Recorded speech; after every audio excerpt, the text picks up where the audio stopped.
Good afternoon, everybody. Welcome along. My name is Ryan Hughes and I am Head of Active Portfolios at AJ Bell. Welcome to the latest in the series of the Octo Hot Topic virtual lunches. Today we have got a fantastic chat lined up for the next hour where we're going to be tackling the very, very topical subject of inflation versus deflation. With everything going on in the markets over the last 48 hours, it clearly is very relevant to what is happening to all of our portfolios right now. I've been joined by a great panel of fund managers to discuss that with me. I have got Harry Richards, fund manager at Jupiter. I've got Adrian Hull, head of UK fixed income at Aegon Asset Management, and Ian Williams, CEO at Charteris, who are going to navigate us through the next hour and give us their views on inflation and deflation, what it means for their portfolios, what it means for their view of the world. Do send in your questions as we go. It'd be great to be able to put your questions to these fund managers. Clearly, I've got some here, but you don't just want to listen to my thoughts, get your questions answered as well. So let's just launch straight in. Gents, maybe just to give you 20 seconds just to introduce yourself and what you do and maybe the strategies you're involved in, and then we'll crack straight on with the first question. So Adrian, I'll come to you first. Thank you. Good afternoon, Ryan. Good afternoon, everybody. My name is Adrian Hull. I head the Aegon Asset Management UK fixed income team. We are a part of Aegon Asset Management, which is obviously a global institution. We have strategies in fixed income market from multi-asset colleagues through to what we kind of do on the fixed income desk, which is around IG, high yield, strategic bonds, absolute return bonds. So what you expect to see in the fixed income space. Thank you. Harry, how about yourself?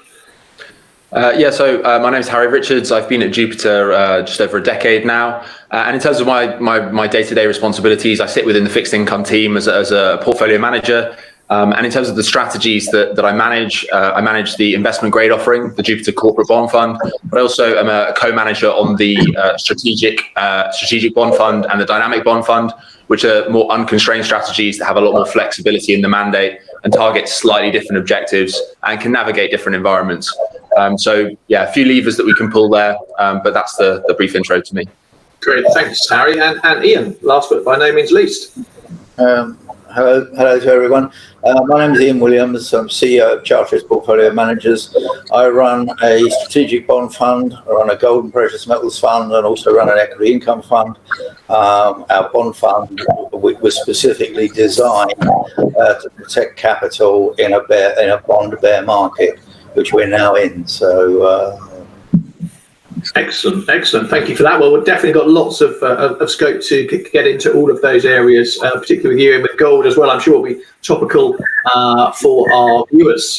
But what I'm going to do is I'm going to start with a nice, gentle, low, full toss for you all to get you warmed up with the first question. And Adrian, I'll come to you first. What's worse for you as a bond manager? Is it an inflationary environment or a deflationary environment? Well, there's a very easy answer to that. Clearly, inflation is not good for bonds. We have had for the past 10 plus years an environment where inflation has either kicked around or indeed have been higher than the level of your average 10-year bond, which has been a challenge for investors. And going forward, clearly, a reversion to normal, and normal, let's go in terms of being pre-great financial crisis, would actually see bond yields being higher than that level of inflation. I slightly struggle to go and see that we're going to rapidly go there for a whole host of reasons wrapped around, quantitative easing, some of the demographics which we talked through earlier, amongst a whole host of other reasons. But very simplistically, clearly, inflation is not good for bonds. But I think probably in this conversation, the next hour we'll get out of it, actually it's all a bit more nuanced than that. And there are various ways to go and play that and how we need to consider that. But as a starting point, no, bad for bonds. Good stuff. Ian, how about yourself? What's your kind of high level view before we get into the detail? Okay, well, inflation is good for us. It's good for our gold fund. It's good for our equity fund, and in relative terms, it's also good for our bond fund because it's been designed for a bear market in bonds. So, in relative terms, when you get a bit of inflation and you get a sell-off in the bond market, our fund goes to the top of the league. So, it's not designed for a deflationary environment and rising bond yields. It's designed for the opposite. Perfect, good stuff, Harry. Yeah, I mean, mathematically, of course, deflation is very, very concerning, especially for long-dated government bonds, and we've kind of seen that reverberate through markets over the last 9 months or so, as we've felt that unconventional monetary policy shift to the foreground, and some of these base effects start to feed through into what's being termed the reflation trade or reflation narrative, and that comes against the backdrop of what has been a 40-year bull market in bonds and lower interest rates and lower neutral rates. And I think one of the blessings of being an active manager is that there are parts of the market you can go to hide when you have fears of inflation that start to emerge. And you can always pull that duration lever and your credit exposure lever, and also expose yourselves to things like TIPS or short government bonds in the right environment to mitigate that risk if it's necessary. But I think that the broader point is that oscillations in market pricing, whether it's inflationary or deflationary, create dislocations, and those are the things that we look to take advantage of when they get relatively extreme and when the turning points emerge and make themselves apparent to us. Okay, thanks for that. That's a good, useful intro and a starter to warm you up. Now, perhaps getting a little bit more into the detail. I suppose I've been doing this job a long time, and inflation is one of those things that probably for much of the last decade has been talked about. But if we think about post the last the financial crisis in 08-09, perhaps inflation didn't come through in the way that perhaps many people thought it would have done or would have wanted it to. So I suppose the kind of high level question is why is it different this time? Why are we getting inflation? And your view then, is it a long-term phenomenon, or is it simply just a short-term kind of data event from a low base effect from a year ago? Who wants to tackle that one first? Let's start with you, Harry. Yeah, I think it's important to figure out what's transitory and what's structural. And some of the reasons surrounding why we have this bout of inflation currently are base effects. You've alluded to that. But also some of it's due to the fact that we've had a very, very unusual period in history. We've gone through a very, very contracted or very brief recession and rebound. And it's involved shutting down vast swathes of the economy on a pretty much global basis. And that's reverberated across supply chains, across factory output, through the commodity markets. And we haven't been able to spend on services. So believe it or not, durable goods spending in the United States in 2020 was about 15% higher than it was in 2019. So this focused spending on things, because we can't go and socialize, go to restaurants and travel, has caused a little bit of pricing pressure there because we're forced to spend there. Of course, the stimulus matters as well, but these kind of disruptions are set to unwind a little bit as you emerge from that process, and you should see a bit of normalization, or at least from my perspective. And then it's a function of how you view the structural factors and to what extent that they matter. And one thing that I think surprised a lot of people, and back in the very kind of early years of QE in earnest in developed world, a lot of people expected it to be reflationary, but it hasn't been, and there's a few reasons why that is. And believe it or not, and unfortunately I don't have a chart deck to show you, but we've done a lot of work on the mechanics of QE. And there's a very, very strong relationship between base money, so the level of QE, and the velocity of money declining. And there's also a lot of relationship there between demographics and the velocity of money declining. And these have been material headwinds. So QE actually, in practice, has been locked away almost in the financial sector, and it's been encouraging speculation, but it's not really hit the real economy. And so, stepping back a little bit, if we're trying the same things that Japan has tried for the last 30 years in the Western world, why should we expect a long-term different result? And so you have to balance the near term with the long term. And that's really what being a bond investor is all about. It's understanding whether it's going to be transitory or whether these long-term secular forces remain in place, and debt, demographics and disruption will drive R-star and longer dated bond yields lower again after this sugar rush and reflation narrative. And that's really what I believe it is. I believe it's a narrative. Great stuff. Ian, from your perspective, why do you think it's different this time to the post-financial crisis? QE 1, 2 and 3 are completely different in scale and intensity to QE 4. QE 4 is completely different. During QE 1, 2 and 3, Fed's balance sheet went from a trillion to 4 trillion over 6.5 years. QE 4, it went from 4 trillion and potentially up to 10 trillion in a year, 18 months. Plus, with QE1 particularly, it was really designed to bail out the US banking system, and the money didn't really get into the real economy. Whereas this time around, they've been wiring out checks, $600 checks a week to every man and his dog. So the money's actually got in the real economy. So if you look at the wider measures of money supply, not just the monetary base, M2, for the whole of QE 1, 2 and 3, there was hardly any year-on-year increase in M2. Last year, M2 in the States was rising at 30%.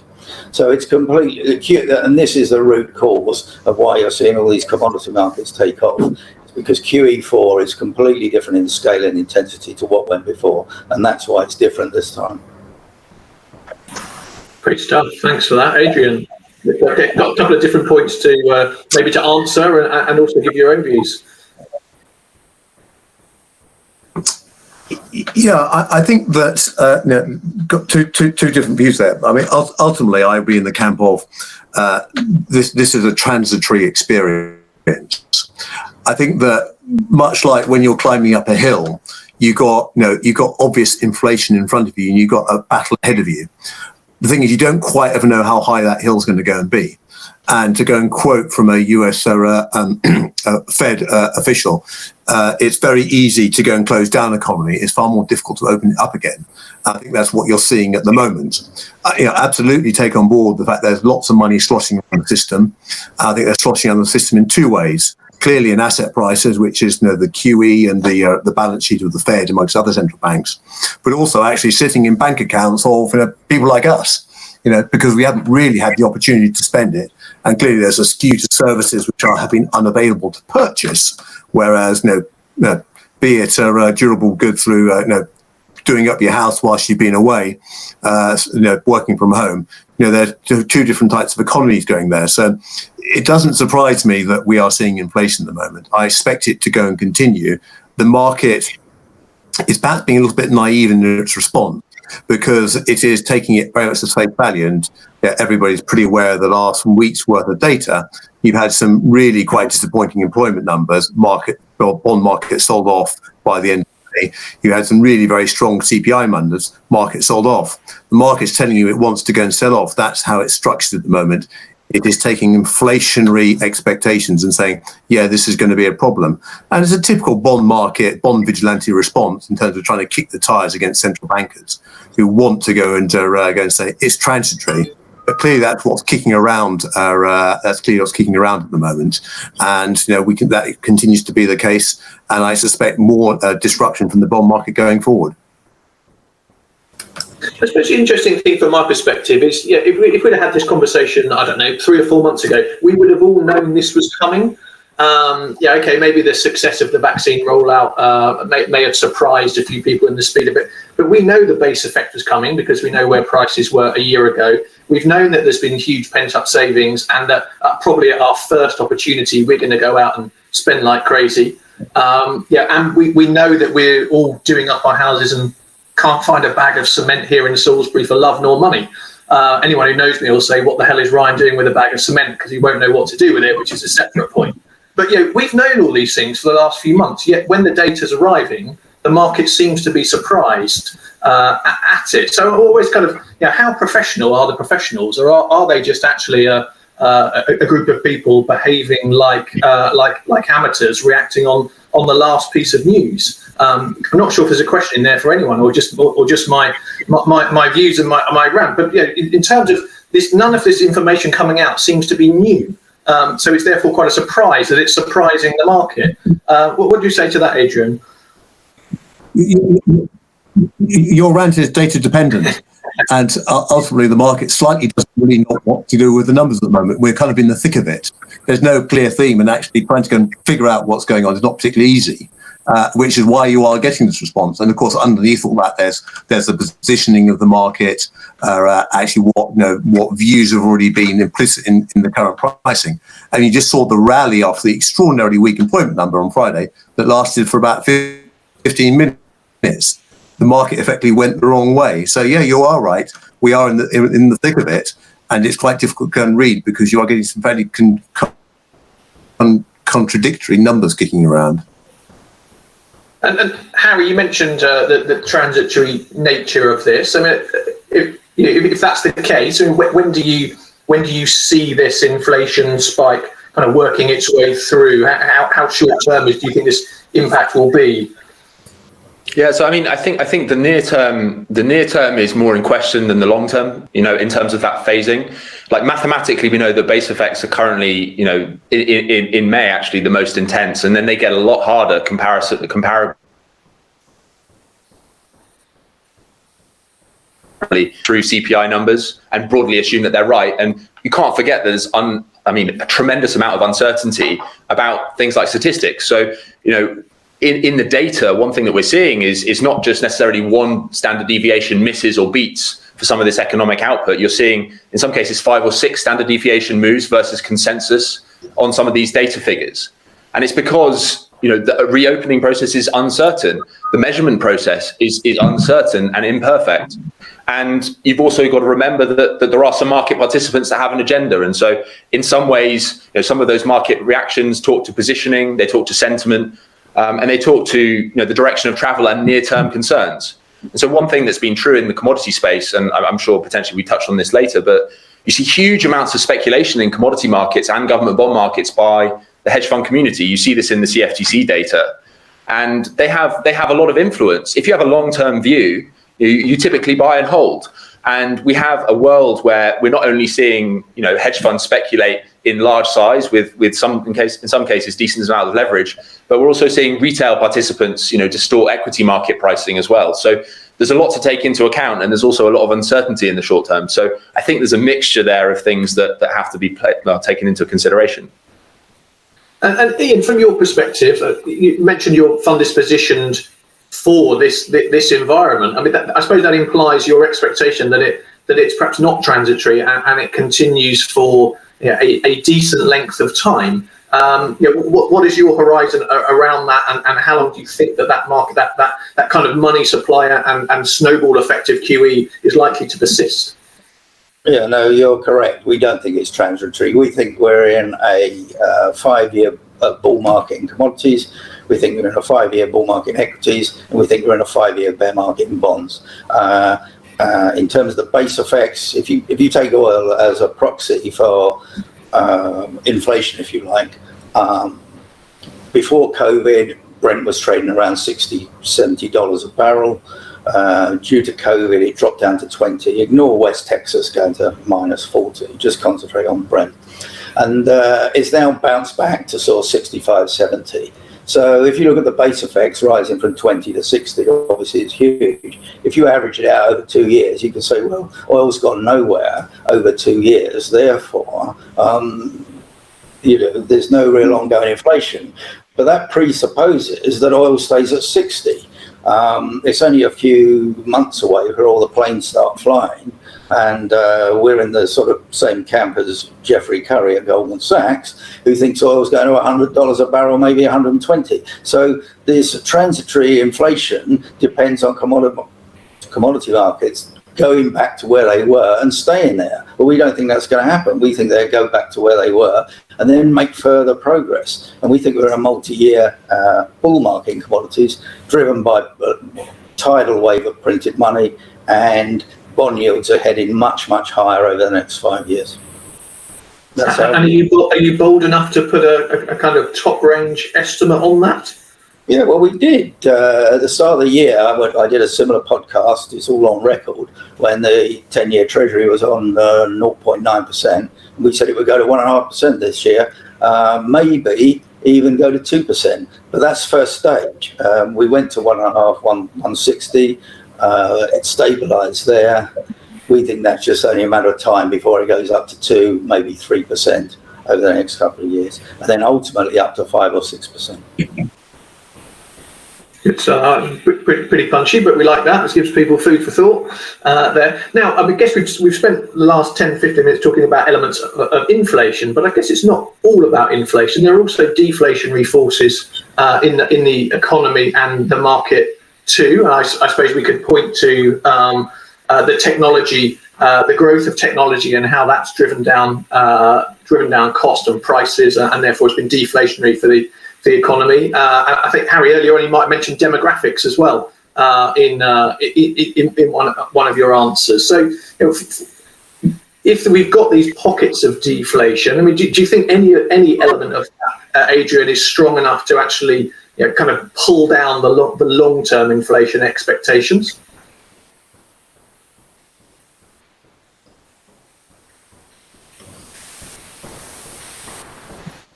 Sorry, that was for you, Adrian. Sorry, didn't quite catch that. Yeah. Was that for me or for Harry? Well, unfortunately, it's a poor reception, so you keep on cracking up. So I think in that question it was what about deflation? We could wheel out the whole Amazon effect that we spent the past 5 years with bond market participants talking about basically making goods cheaper, etc. And I think that we are in for a bout of inflation, regardless of the Amazon effect. But as you rightly point out, and Harry points out, that underlying demographic is still pretty strong. But again, how far does that actually go and play out in the next year or two? So I think that probably markets will go and give it less credence than it has done in the past recent while. Clearly, we're going to be looking at what central banks go and do. But I do think that structurally, deflation is here to go and stay. And I take on board all the money supply points. But equally, the flip side to that is there's a huge amount of debt out there, and I'm not quite comfortable with the idea that refinancing rates for the Western world at 5 or 6% are anything other than potentially revolutionary. I think that is structurally problematic, and I also suspect from a deflation perspective we just don't go and get there. That would be my view.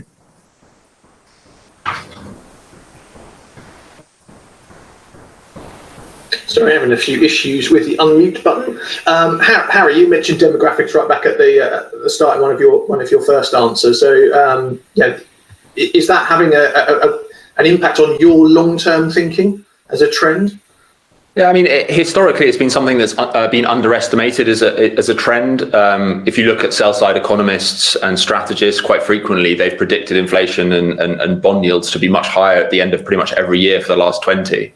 And almost uniformly, they've been wrong. And so often structural factors, don't matter in the short term, but they matter quite a lot in the long term. And China, for example, this year, their birth rate fell dramatically. And Chinese population growth will go negative by 2025. So it's not a fast-moving beast by any stretch of the imagination, but it's very, very important in the same way that debt is. Now, there's a lot of belief that more debt means that bond yields should go higher because there's more supply and it needs to be funded. But the reality is that it works in a different way, in the sense that more debt actually constrains activity and acts as a dampener on the ability for economies to grow productively, especially when it's used for things like financial engineering, things like share buybacks. And so you have this dynamic where, you mentioned why hasn't QE worked since the financial crisis? Well, back in 2008, 2009, global debt stood around $180 trillion. And today it's around 285 trillion. So we've added more than $100 trillion of debt to the system over that time frame. And that's hampered activity, and it's brought down, as Irving Fisher would say, his relationship between government bond yields at the long end and growth and inflation. And I think on that topic, we've had the rise of China here, and they're also starting to suffer from the same debt dynamics that we have in the Western world. The productivity of debt in China has halved in the last decade. So they get 50% less payback on every dollar of debt raised than they used to. And to address a couple of, Ian's points, because I think that they're very, very interesting. From a base money perspective, the reason why I mention that is because the work that we've done from the Federal Reserve and the analysis of the money supply dynamics is, QE directly has fed excess reserves. And M1, M2, M3, M4, from our understanding of the Federal Reserve and their balance sheet, is that it doesn't include excess reserves. And so QE is basically pumped up excess reserves, and this is relatively inert money. Yes, we have had stimulus checks, so I take that into consideration, and we factor that in for the near term. But bringing it back to the commodity space, I mean, if you invested based on one leading indicator over the last 10 years, it should have been the Chinese credit impulse. And the Chinese credit impulse, it basically leads by 6 to 12 months the commodity markets, manufacturing global PMIs, 10-year bond yields, the S&P year over year, and that's rolling over. And that's telling us that actually, as you get into the second half of this year and specifically Q4, that if those historic relationships hold, people should start to question whether commodity markets will be as strong in that environment, because China basically consumes 50% of most base metals. So those are the kind of things that fit into that thinking. There's a lot of structural, but there's also cyclical. Ian, we're dipping into your precious metals space, so perhaps it's a good opportunity for you to maybe come back on the Harry's points before we go into the next area. Okay, well, a couple of points. If you look at the 300-year history of the gilt market, 5% yields would be an average, and 0.5% yield, not that they had 50-year gilts in the time of Napoleon, but 0.5% gross redemption year on a 50-year gilt is about cuckoo land. 5% is actually the long-term average of a gilt. So all we're saying is we're going back to the 300-year average of what gilt yields are. Away from a level that has no place with reality as far as we can see. I mean, even today, you've got 50-year gilts or 1.25%. It's only being held up by the Bank of England buying them all. And the minute that stops, which is in turn tied with the recovery, the bond buyers themselves then have to finance this gargantuan budget deficit. On the terms of whether deflation carries on, if you look at velocity of circulation, it peaked in around 1999 with a coincidence of the birth of the internet and the outsourcing, all these factories closing down in the States and in Europe and opening up in China. And that's been another measure of the 20-year deflation. There's been the non-stop fall in index-linked real yields. So what we think is happening now is that that's a one-off effect. It's not ongoing. You're not all going to close down factories in China now and open them up in Bangladesh. This is a one-off adjustment that is now over, and everything coming out of China now is not deflationary anymore, it's inflationary. You've got rising metal prices and commodity prices going into their input costs. You've got rising shipping costs. You've got rising Chinese wages. And you've got a rise in Chinese exchange rate because they run in this gargantuan trade surplus. So where for 20 years you had cheaper and cheaper goods coming out of China, you're now getting more expensive goods coming out of China. So we think that the 20-year deflation period is over. It's cyclical, it's not structural, it's happened, it's a one-off event, and now it's all going into reverse. Good stuff. Adrian, you please. I think that go for it. So I think I don't disagree with that, but perhaps some of the points I'd slightly disagree with. That actually one of the things we've probably learned from the pandemic and from COVID is security of supply, and that is in many aspects of life.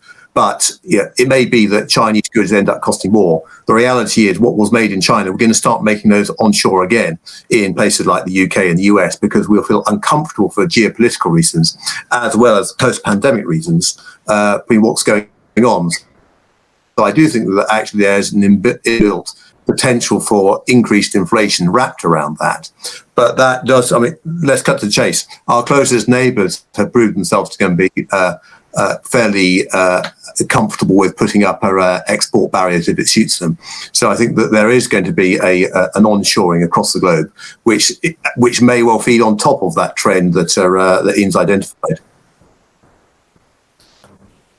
Good. Well, let's move on to the next show. I want to talk a little bit about central banks and their behaviour and how perhaps they've got us into this position, but perhaps more importantly, can they get us out of this position? Now, I suppose we would probably say that central banks are notoriously bad at getting the timing of interest rate increases and cuts right, given that there's a lag effect on the real economy as to those moves. So what confidence do you have that the Fed and the Bank of England and those other banks around the world can can make the right decision at the right time to give the bond market confidence that they can navigate through the stormy waters ahead. Adrian, do you want to start with that one? Yeah, sure. I mean, very simplistically, what central banks don't have control of is yield curves. Brackets, yes, they do in Japan and Australia, but theoretically they don't in the US and the UK at least. So, bond market participants spend a lot of time worrying about yield structures and term structures. I mean, the harsh reality is that what short rates and base rates and overnight rates do is actually slightly different from what happens to the rest of the curve, which is typically why many market participants in the past because the central banks aren't going to go and raise. That continues to be the case. And indeed, in the past week, you've seen pricing rate hikes becoming nearer. So, for example, in the UK, rate hikes are now priced in for the tail end of 22 instead of 2023. Ultimately, it gets back to the inflation point. It gets back to the opening comments around whether you believe it's transitory or not. And if you have faith and confidence in the central bankers know what they're doing, you will sleep easy at night, with the exception of the fact you'll have steeper curves, slightly higher 10 and 30-year yields. The reality is the market is challenging that, and indeed, Fed governors are saying, please be patient. So I'm still in the very aware we are not long duration risk, indeed opposite to that. Clearly, we think that rates should be higher, but we're not in the material. This is a step change higher camp. They just should be higher than where they are at the moment. That is a more nuanced view than the bull or bear view. Yeah, Ian, from your perspective, confidence in central banks to do the right thing at the right time, or best ploughing your own furrow? Well, it depends what you mean by the right thing. I mean, I think the Fed has decided that they're just not going to put interest rates up, come what may. You could get 8 points inflation. They've just decided they're not putting interest rates up because they think that the consequences of raising interest rates would be, I suppose, taking the oil out of your car engine and expecting it to still function. So they fit a narrative to what's going on because they pre-decided they're not going to put rates up, not for quite a while. And they're not even going to taper either, by the looks of it. They're going to carry on with QE. So if that gives you confidence that rates aren't going to rise, then that's probably right. But the other side of the coin is if they're prepared to let inflation rip, whatever, that's what they're doing, despite and they cover it off by saying, well, it's transitory, it's not going to last. As you could come back to, Goldman Sachs oil forecasts. What if oil goes to 120 a barrel? What if it goes to 150? How long can they keep saying it's transitory if the commodity prices keep going up? And one indicator we're quite intrigued with, because our equity fund's full of commodity shares as well, is that the Goldman Sachs commodity index relative to the S&P is at a 50-year low. So commodities are incredibly cheap. And likewise, if we look, as I've mentioned before, if you look at the 300-year history of gilt yields, sub 1% is cloud cuckoo land and never been seen before. The average is 3, 4, 5% yields on yields over a 300-year period. So commodities historically are very, very cheap, and bonds historically are very, very overvalued. So on a valuation level, that's where we are. How the central banks get out of this dilemma they created for themselves, they're just going to inflate it. And the more debt they have, the more incentive they have to inflate that debt away, because there's probably no other way of paying for it. Harry, have you got a creative way that central banks can get out of this mess other than simply letting inflation run wild? Yeah, I mean, I'm not. I think the reason why, I've been expressing primarily some of the longer term disinflationary views is because in the media, what we're experiencing at the moment is very much one side of the coin. We aren't hearing any counterfactuals. When it comes to central bankers, their role in markets has changed a lot. 20 years ago, it wasn't the case that they were, on TV the whole time and people were hanging off their every word. And the reality is that's really changed. And this is really because we've had an extension of the Greenspan put into, a Fed put into a general central bank put. And this has caused distortions in markets historically. And we believe that believe that has happened and it will continue to happen. And we think that central bank intervention will be something that we see over the next 20, 50, 100 years. Currently, the thing that the Fed is trying to grapple with is the fact that they've got 18 million people, which is just over 10% of their workforce, on unemployment benefits of some description at the moment. And it's quite hard for them to think about pulling the plug on that in case it goes wrong, because no one wants to be the person that causes problems for any segment of the economy. The reality is, at some point, they'll have to do something about it. And longer term, I do think that they will be able to generate material inflation. If rather than sending out small or relatively small checks to people, they sent everyone $1 million, you can imagine the queues at the Ferrari shop would be quite long, and it would be the case that the prices of those vehicles would be up dramatically. But the question is, have we crossed the Rubicon into that yet? Have we seen helicopter money or MMT in true earnest form really evolve? Not quite yet, and part of the reason is it's still against the Federal Reserve Act. Okay, I think there's some really interesting points that you've raised there. Adrian, you look like you're poised to make another point.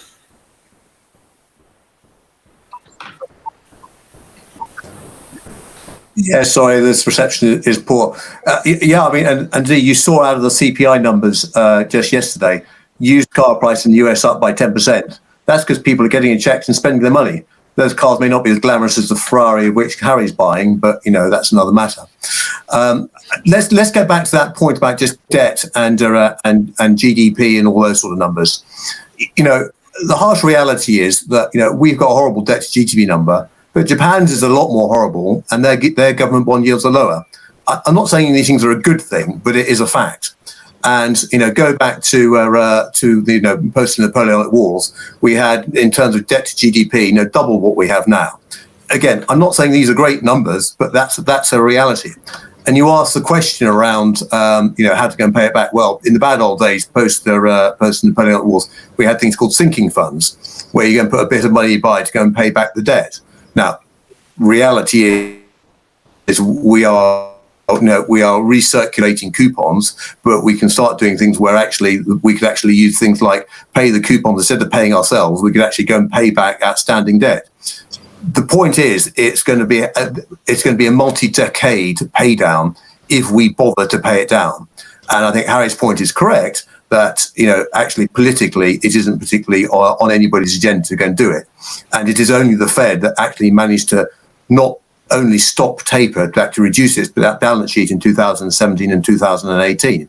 The UK failed to go and do it, had a sniff at looking at it, but didn't get very far. The Europeans never got anywhere near it. The Japanese never got anywhere near it. So, if there is a political will, yes, it can be done, but it will be multi-decadal. It won't happen overnight by any stretch of the imagination.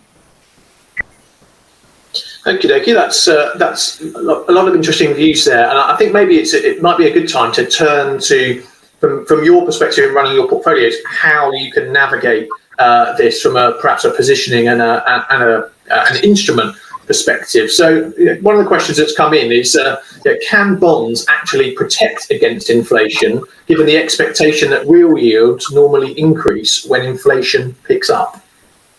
Which sounds like a good question to direct to Harriet to start with. Yeah, so interestingly, I mean, we've seen, and I think Ian touched on this, we've seen real yields actually fall, over the last decade or so. We've moved further into negative territory, whilst inflation expectations in some cases have been rising. We've seen that benefit some assets like gold, which I'm sure, Ian will probably touch on in a fair bit of detail at some point. So there are a lot of considerations to take into account in terms of that dynamic. I mean, from our perspective, one of the benefits of being flexible and running a strategic bond fund is that you can pull different levers at different times. So over the last 5 years, we've had duration as low as about 1 year, and it's been as high as about 8 years. And the time to be loading the boat on sovereign bonds was very much in Q3 2018. And conversely, being very, very short when we saw the commodity cycle bottom out in 2016. And so I think, being nimble, being able to put in place ways to protect the portfolio is very, very important. And there are various other ways you can do it in different parts of the market as well. So, buying short-dated high yield or high yield where, the real value of that debt decreases over time as that debt would be inflated away, that doesn't necessarily perform badly in a slightly reflationary environment, depending on your starting point. So, I don't think any portfolio manager is likely to be fully, both feet in one camp. And from a portfolio construction perspective, you will have some naturally embedded offsets within there that allow you to basically manage, what you think but also the risk of being wrong. And that's a reality that I think, we all have to be honest about. There is an element of uncertainty with this, and there's an uncertainty around timing and eventual outcome because we are living in, pretty unusual times. Adrian, do you want to go next?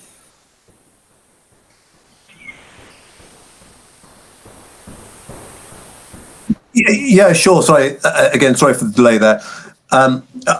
Just in thinking about this and answering this and follow on from Harry's point, if you had switched out of your global aggregate tracker on the 1st of January and bought the CCC index, you'd be up 9.5% now. CCC bonds are typically very short duration. Clearly, they've had a post-COVID bounce. You can manage portfolios to go and be sensitive to actually rises in government bond yields. Now, I'm not sure we're on for the next 10% of that trade. And indeed, there'll be a point when there'll be a chance to go and buy some government bonds for a 20 or 30 basis point rally, because whilst I do believe that rates will head higher, I'm not in the Ian camp. But you can be flexible around that, and there are ways of doing that capital protection around, managing either beta or indeed just being pretty emphatic in your allocation intra, where you can go in terms of strategic fund. And Ian, we talked a little bit about commodities. Can bonds actually protect you from inflation? Is there anything you can do other than simply buying index-linked or US tips? Well, I'm afraid index-linked gilts are probably a worse option at the moment than conventional gilts. So the more you believe the inflation story, the more worse they are. Because index-linked gilts are driven by relative real yields; they're not driven by inflation. And during the last 20 years, which everyone agrees has been a deflationary double decade, index-linked gilts have been star performers. They really perform well during periods of deflation.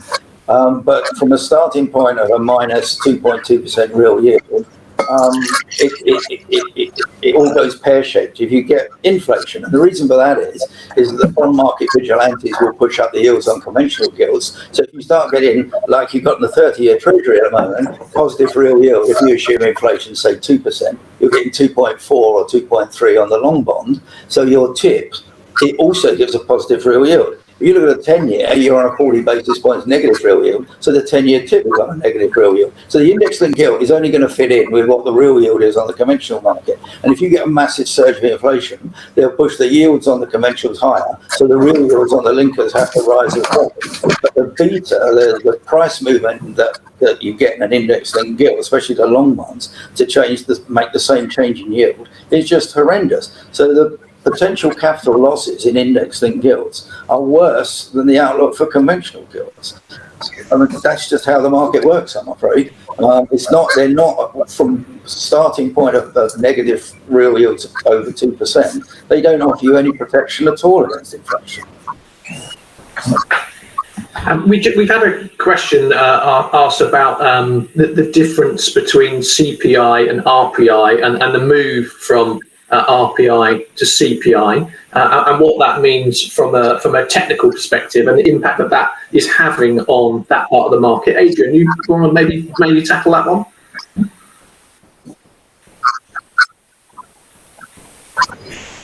Yeah, sure. But at a headline number, the market reckons that the CPI RPI gap is 0.8, i.e. if CPI is 2, RPI will be 2.8, and that's kind of generally recognised.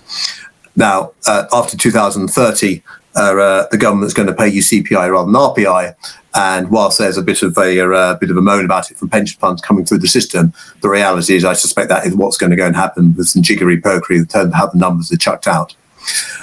I think the harsh reality is that people's inflation experience is different from the numbers. And And, when you go and have a, start of the year, your train fare's gone up by RPI plus, you experience RPI, yet quite a lot of it is initially focused on CPI, which is a lower number. So there's clearly an issue around that. I mean, I have to say I have some sympathy with Ian's view in terms of actual linked bonds. The reality is they're a duration instrument, and subject to that, yes, they can go and outperform, but ultimately, if Ian is right and gilts are going to go to 5%, you're not going to get much protection from your inflation bonds. They might do a bit better, but not much better. It's a duration instrument. Yeah, definitely. Is there anything anyone wants to add on RPI, CPI differences before I move to the next question? Well, the only other point, when index-linked were issued, index-linked gilts in 1980s, they were issued to 2% real yields plus RPI. And the poor old bondholders got diddled when the government, first of all, brought out a second type of index-linked gilts that were then linked to CPI. And then, by some sleight of hand, all the original index-linked gilts that were supposed to be tied to RPI suddenly got switched to CPI, even though the prospectus, because quite clearly there was a material change in the way the indexation, the holders could have all their bonds redeemed at current redemption value. Of course, that never happened. So I'm afraid the index-linked gilt holders have already been diddled once by the government, and remain to be seen how in the future. It might be worthwhile just mentioning why index-linked gilts were issued. They're issued to go and prove that the government and the UK PLC should care about lower rather than higher inflation. So, Rishi Sunak isn't very keen on to be paying, be it CPI or RPI, and point taken. But, Rishi Sunak doesn't want to go and have a coupon that is tied to 5% inflation rather than 2 or 1% inflation. That doesn't help you or I as taxpayers. And it is a third of the market, don't forget. Yeah. And perhaps one area just worth thinking about, we're talking about inflation a lot here, but we've almost made the assumption that all inflation is the same. But actually, different types of inflation that come into the market and have different impacts. So is there an inflation environment where bonds will actually protect better than other asset classes? Ian, do you want to tackle that one first? Well, there may be, but I can't work out what it is. I think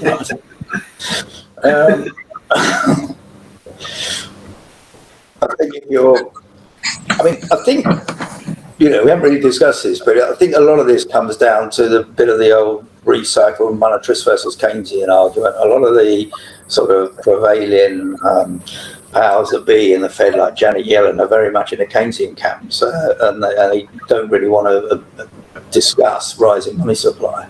But if you're not in that camp, if you're more in a monetarist camp, and you feel that inflation is an underlying problem, the obvious thing, as far as we can see, is you buy things like Rio Tinto Zinc. I mean, you buy Rio Tinto Zinc shares on a 5-6% yield against the government bond yield of 1% on a 10-year bond.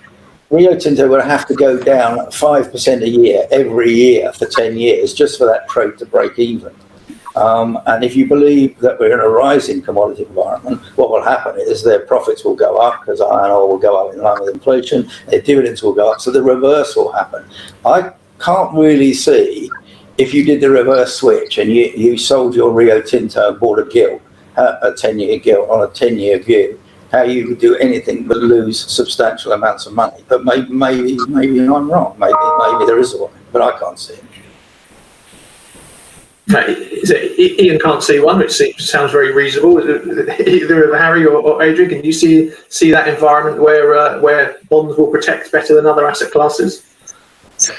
I mean, I think that there's an interesting, argument or an interesting case to be had, just considering what happens if bond yields do manage to get to 3, 4, 5%. We've already seen it a little bit in the last couple of days around that US CPI print, which was a material beat. And as Adrian said, about a third of that beat came from used vehicle pricing being up materially. But, the reality when you step back and think about what rising yields do, it will increase the discount rate. And that's not necessarily positive for equities. Is it a surprise that long duration equities are selling off? And when you consider the makeup of a lot of these broad global market indices, tech has become really dominant. It's getting on for 40% of the S&P. I think the actual number is about 38%. And so if you have a real aggressive backup in bond yields, just hypothetically, that's not good for risk assets in general. And so it just depends what the drivers are, and it depends what duration you have in that environment, because not all bonds were created equal, as Adrian pointed out with triple Cs. And so it's about picking your spots and trying to have a portfolio that can be robust, in those environments. But I don't think a big sell-off in rates is good for risk assets, full stop.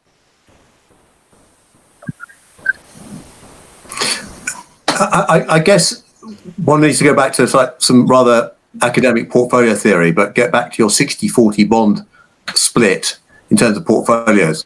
The reason you do that is to go and have balance in your portfolio and manage your volatility around that. And it's only in the past 6 to 9 months where actually your bond portfolio piece, your bond has not actually done much for you, indeed done the opposite. But that's been in a strong equity market. So net, it's still doing what you need it to go and do in that balanced portfolio. But to get back to your original question, and Ian has laid down the gauntlet, so I'm trying to go and work out a scenario, which I would agree is slightly tenuous, by which you'll make more money out of your gilt. But China refuses to go and buy any commodities from us, from Rio Tinto. There's a spat between Australia and China. Rio goes and blows up a mine in the middle of nowhere that it shouldn't have done, has to go and pay 10 billion compensation to local people because it did something it shouldn't have done. All of a sudden, a whole lot of cash comes out of the business. It doesn't look so clever. That all presupposes that the economy is going to grow and grow, and people are going to keep on buying commodities, which on a 2 to 3 year view may seem likely, on a 10-year view may not be. I concede this is a very tenuous view, and I think I'd take Ian's take to start off with. But the point about equities is they are riskier instruments, and that's why we probably haven't talked enough perhaps about corporate bonds for that slither between the two, because actually corporate bonds is not a bad place to be to go and get your incremental coupons along the way. So let's say that's 2.5 instead of 1 on a generic IG market, which obviously gets your compounding up slightly higher, but still materially lower risk than you have in the equity. I grant you that on a 5 to 6% dividend payer, the simple numbers stack up well for that. Definitely. Well, let's carry on that theme of maybe where you see the opportunity in the market, given your views. You've all expressed your differing views on inflation, deflation. So let's maybe, Harry, take your perspective of how you're positioning your strategic bond fund for your particular view of what you think is going to happen. Yeah, so I think we've tried to basically capture the positive tailwinds that we see from some of the transitory elements, some of the reflation elements, some of the cyclical reopening trades, and a lot of those sit within our high yield bucket of the portfolio, which makes up in excess of 50% of the fund today. And that's helped protect us. That's done extremely well year to date. And we do have some pockets of investment grade, a lot of businesses, about 10% in investment grade, where we think that are catalysts for takeouts. Specifically in the financial space, in the legacy bond or legacy financials bucket, and against that backdrop, we hold a bit of emerging markets and also a portion of the portfolio, really as a tail risk hedge, and also to benefit from some of these longer structural trends that we think will come back to the forefront of people's minds over time.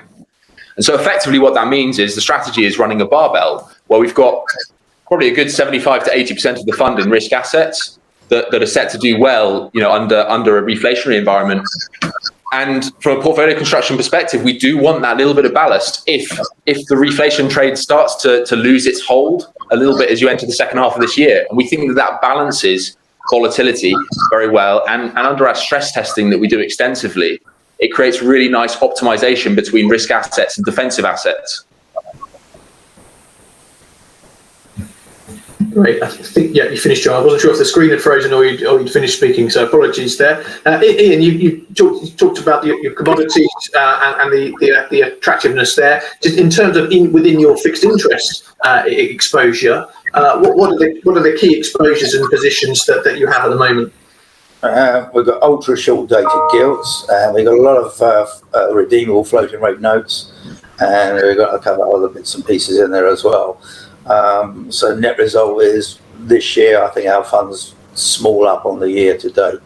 I think taking Harry's point about backup in bond yields, 100% agree it's going to devastate the tech sector. That's the big sitting duck here. But the valuations are all skewed. I mean, these ultra-low bond yields haven't just distorted bond prices, they distorted prices of things like Tesla and Apple and all this stuff. I mean, Apple at the moment, its market cap, catch it before it goes down much further. The market cap of Apple is more than the entire FTSE 100. Well, that's just cloud cuckoo land again. So you've got valuation levels that bear no relation to reality. And a lot of it, the root cause is these ultra low bond yields. And if we're right, the ultra low bond yields disappear, a lot of these other things unravel as well. So 100% agree with Harry on this. And Adrian, you've got a wide suite of funds under your in your stable. A strategic bond fund has bounced pretty hard from last year. What's been the key driver there, and has that positioning that's driven that change from where you are now looking forwards? Well, just for the record, we don't copy Harry's ideas. I like to think he copies ours, but we can have that argument later. Bank capital, yes, high yield allocated at a high level. I guess the thing that we perhaps go and flex as well is cross-market and rates trade. So we've cut duration from north of 8 years. I think we're all 9 years one stage last year, through to just under 3, which is slightly higher than that now. But clearly, that active management of duration is something that has been a key source of returns. I mean, to Ian's point, yes, looking at more floating instruments, trying to make sure that we're not exposed to duration markets. But, we on this call are spending our time moaning about gilts being at 90 basis points. Imagine being a poor German having to go and buy a 10-year bond at minus 50 basis points. You never even got a look in for a positive yield. So I think trying to avoid those sort of markets is probably a good starting point. But I think the key here is just to make sure you're flexible. And, in a fund that it is strategic, also, what we're trying to do is be actively manage the tactical element of that, because markets don't go in a straight line. We all know that in bear markets it rallies more than it sells off, but you don't want to be holding the proverbial baby when it all goes horribly wrong. So I think being close to the market, understanding what they're thinking, being active in your decisions is clearly important in all this. Good stuff. Thanks. We've got 3 minutes left, which is perfect because I'm going to give you one question and you've got 1 minute to answer for each of you. And I'm going to start with you. It's the same question for all of you. So one of you is going to get lucky and have 2 minutes thinking time. But Ian, you're going to get no thinking time, which is I'm going to appoint you as Governor of the Bank of England for the day. In 1 minute, what are going to be your main priorities? What are you going to fix if you're Governor of Bank of England for the day? Nothing, basically. Just carry on what they're doing, because I think the problem, they've dug the hole, and it's going to be a lot easier to dig the hole than it is to get themselves out of it. So if I was Governor of the Bank of England, I don't think I'd be doing anything differently at all, because I don't think they've got any elbow room to do much different. Harry, do nothing, or you've got 1 day? I mean, you're going to take your chance, or just...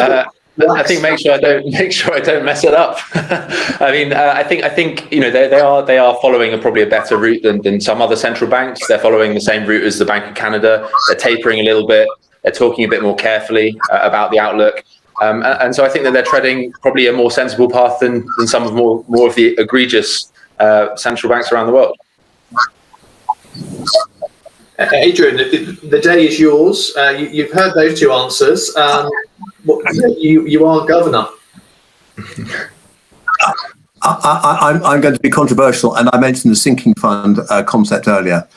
I think institutional stability is what's key to the UK in the post-Brexit world, and we need to make sure that basically overseas investors have confidence in what UK PLC does, and the Bank of England is front and centre of that. And anything gives a sense that actually we're not going to keep on spiralling into higher levels of debt is good. So even a very long-term concept of sinking fund where actually there's a sense you're going to pay back debt, I think adds institutional stability. And maybe just exploring that, just a tiny bit, a few seconds left. I'm just conscious we haven't really mentioned currency at all. So in terms of that institutional stability, there. I mean, did that mean you have a particular view on pound versus dollar, just to finish that off?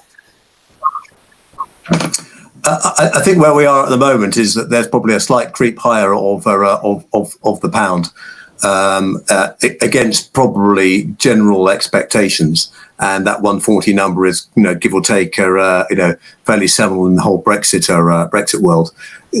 The reality is, if actually we start seeing an Anglo-Saxon economy starting raising rates, the pound will struggle to do well against dollar, because they'll both do well against other countries and weaker economy.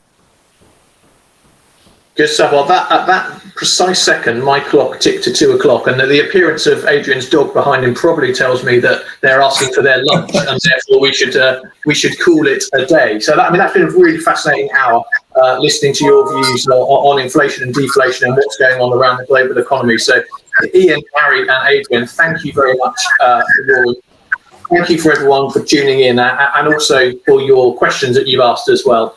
We'll be doing more of these hot topic lunches with Octo, and we would very much look forward to having you with us again soon. So just leaves me to finally say thanks to our panelists, and we look forward to speaking to you again. Thanks very much.